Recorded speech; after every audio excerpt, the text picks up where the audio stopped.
তুলসী মঞ্জরি দিয়ে এই 4টি কাজ করলে আপনার জীবন ভরে উঠবে সুখ ও সমৃদ্ধিতে।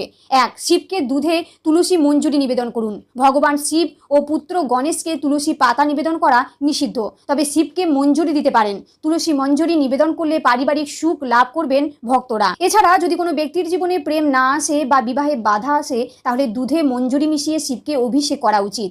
2.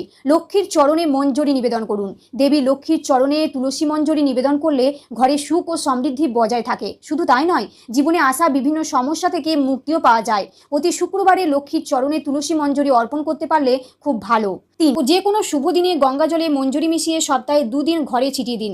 এটি করলে আপনার ঘর থেকে নেতিবাচক শক্তি দূর হবে। 4.